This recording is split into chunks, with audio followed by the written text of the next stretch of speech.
tarde, meus amores, tudo bem com vocês? Espero que estejam todos bem. A tia tá com muita saudade de cada um de vocês.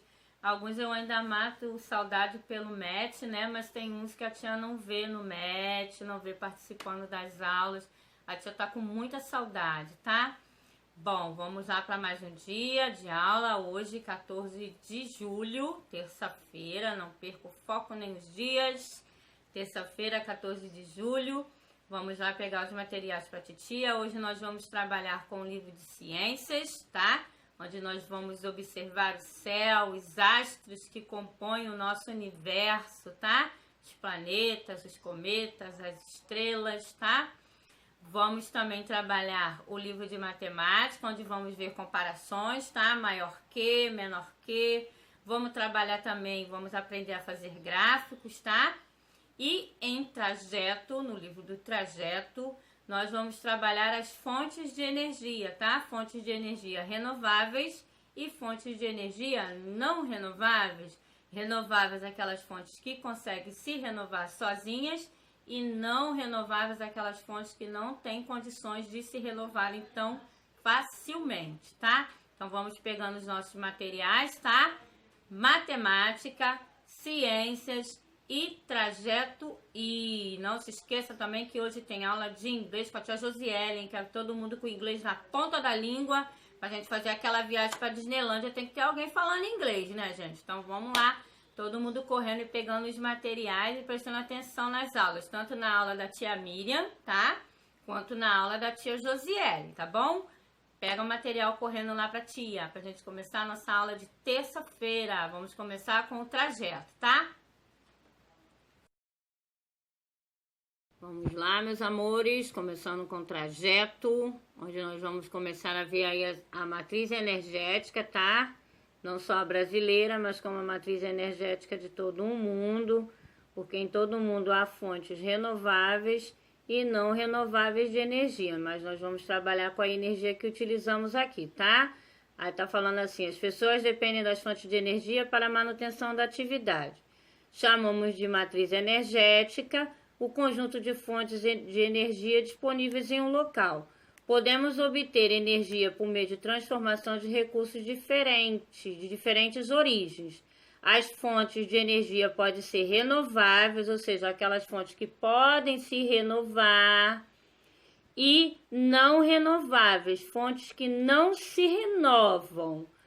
Por exemplo, olha, fonte de energia renováveis que se renovam a cada dia. O sol é uma fonte de energia renovável, o vento é uma fonte de energia renovável, a água é uma fonte de energia renovável. E um recurso não renovável, aquele que não se renova com facilidade. Por exemplo, o petróleo não se renova, os minerais não se renovam, tá?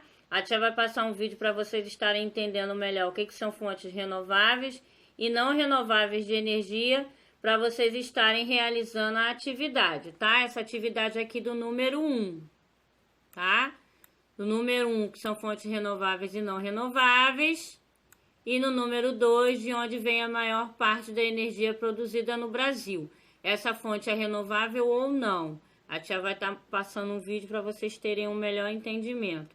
Como a gente tem visto no decorrer das nossas aulas de energia, a fonte de energia produzida aqui no Brasil é muito da fonte hidráulica, né? Fonte retirada das águas, das hidrelétricas. Então, a maior parte da energia produzida aqui no Brasil é através da hidrelétrica. Aí você vai colocar se essa fonte é renovável ou não, tá? Vocês vão assistir ao vídeo.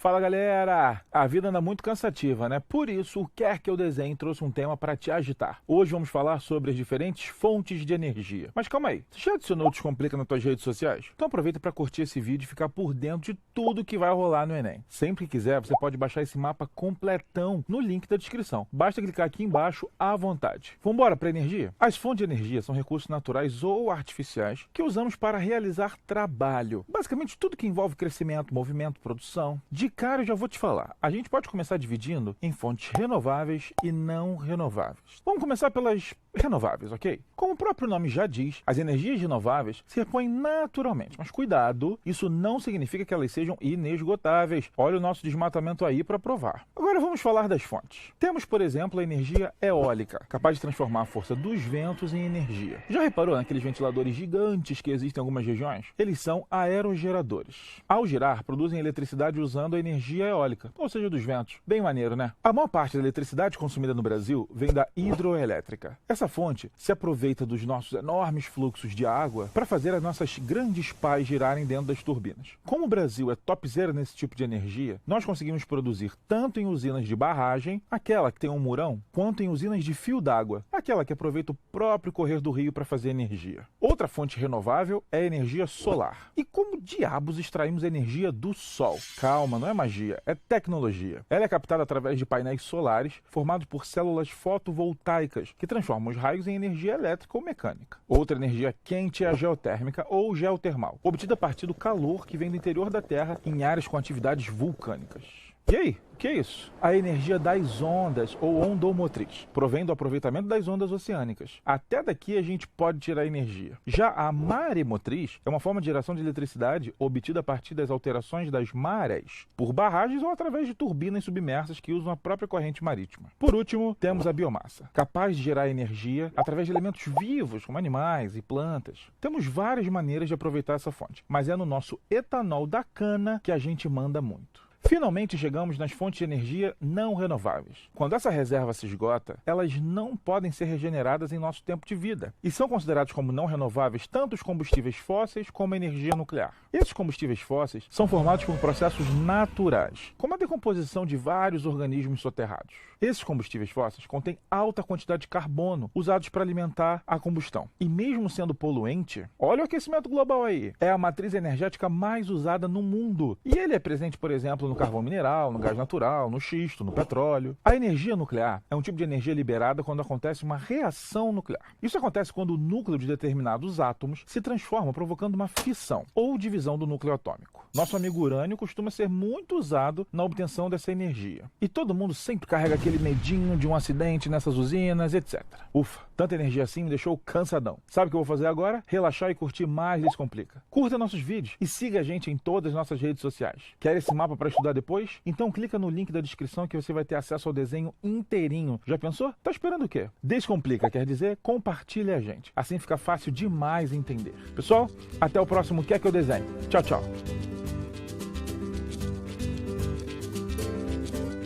Agora que você já assistiu ao vídeo, você pode responder essas duas questões aqui, tá? Dessa página, da página 18, que nós vamos trabalhar a página 18 e a página 19 do trajeto, tá?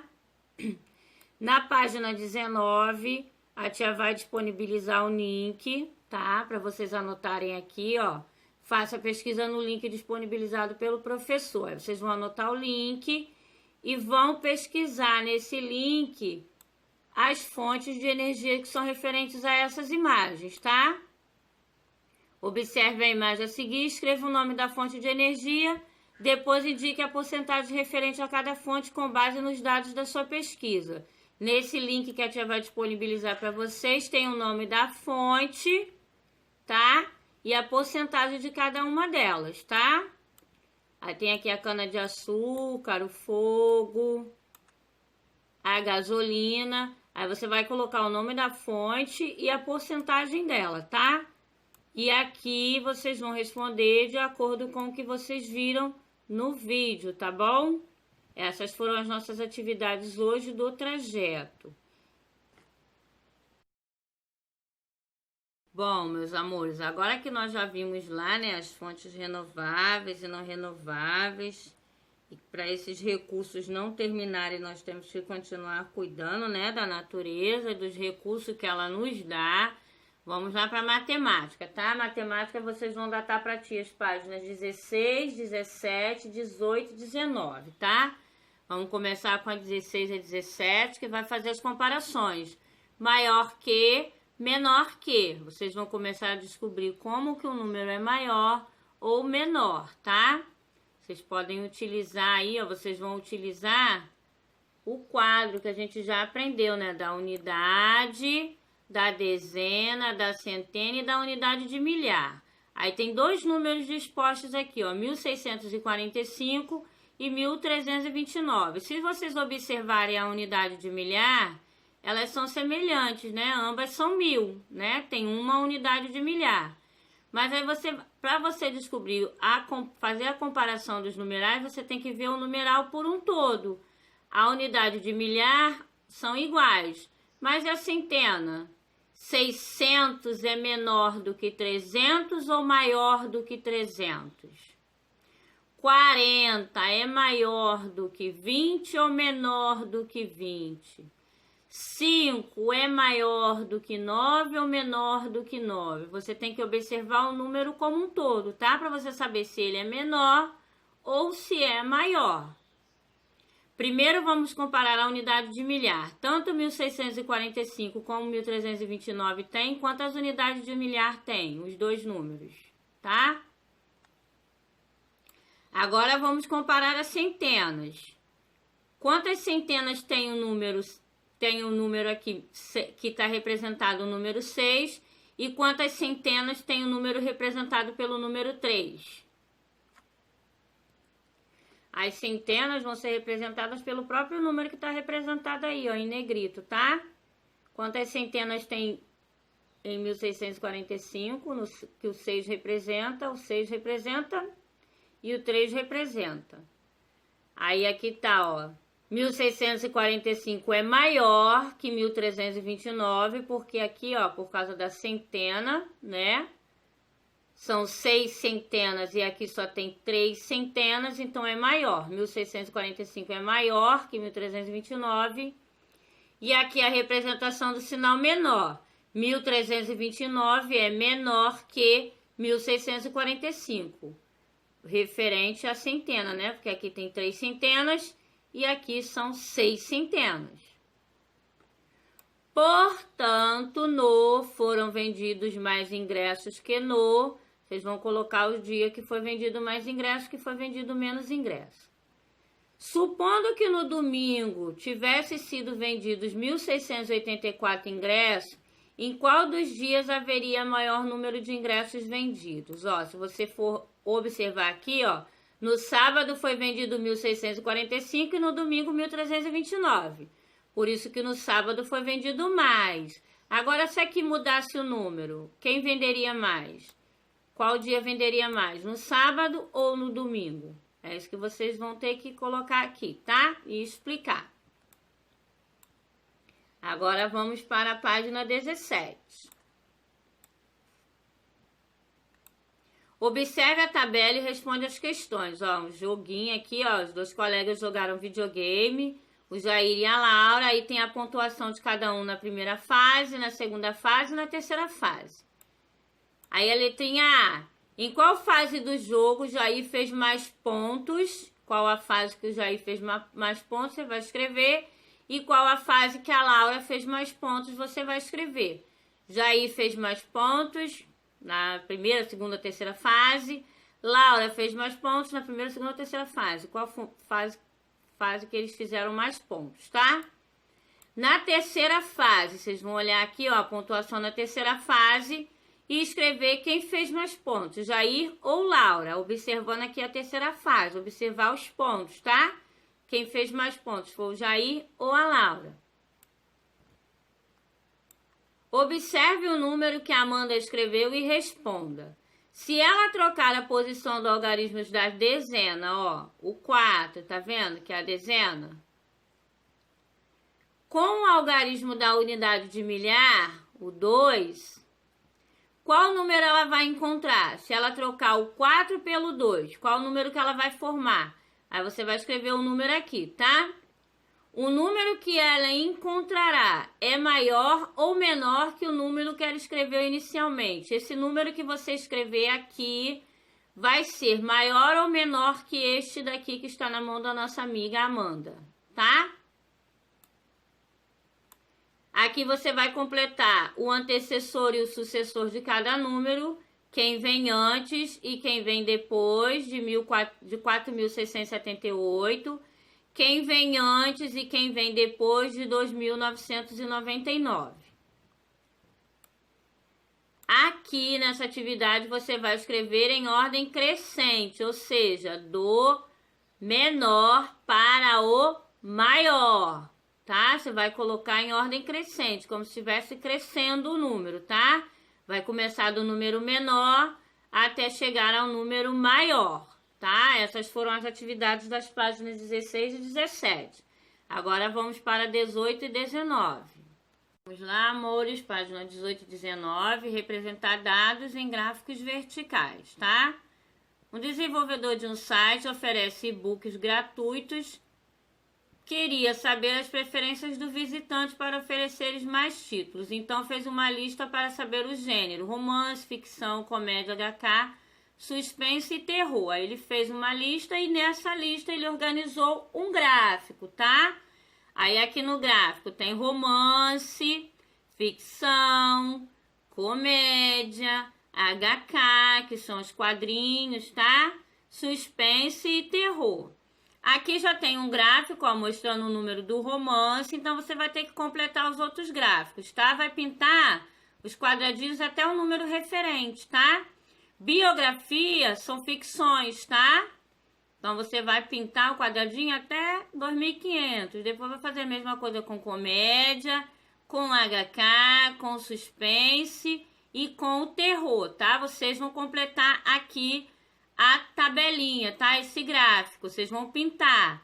Biografia, quantos livros foram acessados? Comédia, quantos livros de comédia? Quantas HK? Quantos HQs? Quantos suspense e quantos terror? Vocês vão pintando, tá? Para formar o gráfico. Depois vocês vão responder as questões de acordo com o gráfico que você formou, tá? Qual foi o gênero mais acessado no último mês e o menos acessado? Quem as pessoas procuraram mais no site do nosso colega e quem elas procuraram menos? Quais gêneros tiveram o mesmo número de livros acessados? Ah, na letrinha C está perguntando assim: é mais fácil responder as questões acima analisando o gráfico ou a tabela? E você vai responder por quê. São respostas pessoais, tá? Na letra D, se você fosse o desenvolvedor de site, qual gênero de livros você ofereceria? Você também vai responder que são respostas pessoais, tá? A letra C e a letra D são respostas pessoais. A letra A e a letra B, de acordo com o gráfico que você produziu, tá? Número 2. Para mostrar a participação de crianças em diversas atividades sociais no estado onde mora, Marisa elaborou um folheto com informações obtidas no ano passado. Aí tá aqui organização de torneios esportivos, arrecadação de agasalhos, participação no clube de leitura e campanha de reciclagem. Para você saber, o número 1, para você saber, hein? Cada bonequinho está representando 1.000 crianças. Então, aqui na organização de torneios esportivos foram 2.000 crianças, arrecadação de agasalhos 5.000 crianças, participação no clube de leitura 3.000 crianças e na campanha de reciclagem 1.000 crianças. Aí você vai registrar na tabela a quantidade de crianças que participaram de cada atividade, tá? Número de crianças no torneio esportivo, 2.000. Quantas foram na arrecadação de agasalho, quantas foram na participação do clube de leitura e quantas participaram da campanha de reciclagem. Lembrando que cada bonequinho representa 1.000 crianças. Represente no gráfico os dados da tabela. Agora você vai representar com gráfico, tá? Os dados da tabelinha que você fez aqui, arrecadação de agasalho, clube de leitura e campanha de reciclagem. Você vai montar o seu gráfico, tá? Aqui você vai pintar quantas crianças participaram da organização do torneio esportivo. Aqui você vai dar uma cor para esse daqui, que foi a arrecadação do agasalho. Ó, você vai pintar da cor que está aqui, tá vendo? Você vai pintar aqui. Participação no clube da leitura. Campanha de reciclagem, você vai pintar a numeração de acordo com a participação de crianças. Aqui você vai colocar a cor que está faltando, tá? Da arrecadação de agasalho ou do clube de leitura. E aqui é onde está precisando de completar o gráfico, você vai completar o gráfico com a quantidade de crianças que participaram dessas duas atividades. Em qual atividade social mais crianças participaram? Vocês vão escrever, tá? Presta bastante atenção na hora de fazer o gráfico, tá? Para vocês pintarem corretamente. Observem o que a tia falou, que cada criança representa 1000. Aí você vai ver o que cada criança fez aqui, tá? A participação nas atividades, tá bom? Com isso a tia fecha a atividade de matemática. Agora nós vamos para ciências, tá? Onde nós vamos observar o céu. Vamos lá observar o céu. O que geralmente se chama de céu é espaço sideral ou universo, ou seja, o lugar onde todos os corpos celestes estão. Os planetas, as estrelas, os satélites, né? As estrelas e alguns planetas estão mais próximos da Terra e podem ser vistos a olho nu. Os corpos celestes mais distantes, para serem observados, apenas com o uso do equipamento chamado telescópio ou luneta. Esse aqui, ó, um telescópio, ó, que legal. É uma luneta, né, na verdade. É uma pequena. Telescópios são aqueles que ficam lá, fica no planetário. Quem já foi no planetário aí com a escola, que já teve um passeio, teve a possibilidade de ver lá um telescópio bem grande. Lá tem um telescópio bem legal. Durante o dia, nós podemos observar o Sol, né? O Sol é o único astro que nós conseguimos ver durante o dia. E alguns dias também, alguns períodos também podemos ver a Lua, né? Tem alguns dias que nós vemos a Lua de dia. Mas o astro que brilha durante o dia é o Sol. Também é possível observar seres vivos como pássaros voando, os elementos constituídos pelo ser humano, como avião, balão e além das nuvens. O Sol emite luz e calor, por isso é um astro luminoso, como as demais estrelas. Isso nós já tínhamos trabalhado, né? Astros luminosos e iluminados. Os corpos celestes que não emitem luz são chamados de astros iluminados e não são visíveis no céu porque refletem e são visíveis no céu, perdão, porque refletem a luz do Sol. Aí aqui, ó, durante o dia, ao observar o céu, não se deve olhar diretamente para o Sol, pois a luz solar prejudica a visão, tá? A gente não pode ficar olhando diretamente para o Sol, não. Quando a gente faz isso, às vezes dói, né? Aí aqui vai falar do que vimos à noite. Nós podemos observar a Lua, as estrelas e alguns planetas. As estrelas são astros luminosos, elas emitem luz, tá? Própria. Já a Lua e os planetas não são, tá? Eles são iluminados porque eles refletem a luz do Sol. Aí aqui tem um pedacinho que eu já queria que vocês marcassem, tá? Porque é bem interessante, ó. Você tá observando aqui as duas fotos, né? Ambas são da cidade de São Paulo, tá? Só que uma é na capital. Olha o céu, você consegue ver estrelas nesse céu poluído da cidade de São Paulo? E outra no interior do estado de São Paulo, tá? Ambas são em São Paulo, mas uma é na capital, no centro de São Paulo, e outra é no interior. Olha como que você consegue já ver as estrelas. Aí essa parte que a tia quer que vocês marquem, tá? Nas grandes cidades, a quantidade de corpos celestes vistos no céu é menor, pois o excesso de iluminação artificial e a poluição do ar dificultam a observação desses corpos, tá? Vocês vão marcar esse pedacinho aqui pra tia, tá bom? Nós não conseguimos ver muitas estrelas na cidade por causa da poluição, né? E a iluminação artificial, muitas lâmpadas acesas. Já na zona rural ou na parte rural, né, da cidade, nós conseguimos ver bastante porque tem pouca iluminação, né? Poucas luzes e pouca poluição do ar também. Acaba não afetando a visão dos corpos celestes, tá? Tá falando aqui, ó, do observatório, aqui, ó. Observatórios astronômicos são locais dedicados à observação e ao estudo dos corpos e fenômenos celestes. Nestes locais, os astrônomos, que são quem estuda, tá, os corpos celestes, investigam o espaço por meio de grandes telescópios. Com base nas observações feitas, eles podem estudar e analisar vários astros com mais detalhes. Aqui é o telescópio bem grandão, ó.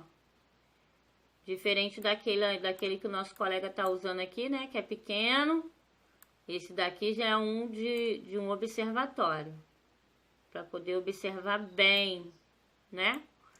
O astrônomo é o profissional especializado em astronomia, tá? Ciência que estuda os astros e os corpos celestes e o seu movimento. Eles estudam tudo o que acontece com o planeta, com as estrelas. A NASA, por exemplo, né, tem os telescópios espalhados lá na estação espacial para estar monitorando tudo que acontece no espaço, né? Se está chegando algum cometa ou algum meteoro, eles ficam sempre em observação, tanto quanto os observatórios nacionais dos países, tá? Agora vamos para as atividades das páginas 14 e 15. Aqui você vai desenhar o que você vê no céu durante o dia, o que é possível observar no céu durante o dia e o que é possível observar no céu durante a noite. Aqui você vai escrever por que não vemos estrelas no céu durante o dia, tá? Por que nós não vemos estrelas no céu durante o dia? Na página 15... tem aqui os astros, ó, lindos e maravilhosos. Vocês vão escrever se eles são luminosos ou iluminados. Aqui tem 2 planetas, o Sol e a Lua, tá? Isso aqui nós até fizemos já, essa atividade de iluminados e luminosos. E a tia passando a folha. Vocês vão escrever, tá? Se esses astros aqui são iluminados ou luminosos, tá? Aí aqui a nossa amiga Alice, ó, viajou com o pai dela, com os pais dela, para uma cidade no litoral e ela ficou encantada com a enorme quantidade de estrelas no céu, ó. Ela conseguiu ver bastante estrelas no céu. Alice mora em uma grande cidade, ela mora na cidade. Lembra que a tia falou que na cidade é muito difícil de ver estrelas por causa da poluição? Porque lá não é possível observar tantas estrelas no céu, tá? Vocês vão escrever porque a Alice não consegue observar tantas estrelas no céu na cidade onde ela vive. Lembra aquele pedacinho que a tia pediu para você marcar? Tá bem explicado lá porque que a nossa amiga Alice não consegue ver as estrelas lá na cidade onde ela vive, tá bom? Aí agora no bumerangue, vocês vão voltar lá no bumerangue. Observe novamente a imagem da abertura desta unidade e responda: é dia ou noite na região da Terra representada na imagem? Você consegue identificar os pontinhos luminosos? O que os pontinhos luminosos representam? Aí aqui, ó, na sua imagem do bumerangue do seu livro, né, logo no começo, tá de dia ou tá de noite? E esses pontinhos que estão ali, o que eles representam? Tá? Isso que você vai responder lá naquela questão referente ao bumerangue. Se é dia ou noite e o que os pontinhos representam. Esses pontinhos que estão lá nos continentes, ó. Tá bem ali nos continentes, o que esses pontinhos representam, tá? Com essa imagem bem bonita do nosso planeta, ó, com o satélite ali observando, fazendo as leituras, né? Não sei se é um satélite sobre o tempo ou um satélite sobre a movimentação dos oceanos, mas é um satélite que está observando o nosso planeta. A tia fez a atividade de ciências e também as atividades de hoje. Lembrando que hoje nós não temos o nosso encontro virtual, né, pelo MET para correção, somente amanhã. Mas hoje a tia vai estar postando a correção para vocês estarem fazendo a correção aí no seu livro, bem bonitinho, deixando ele bem legal, tá? Um beijo, fiquem com Deus e até amanhã, se Papai do Céu permitir.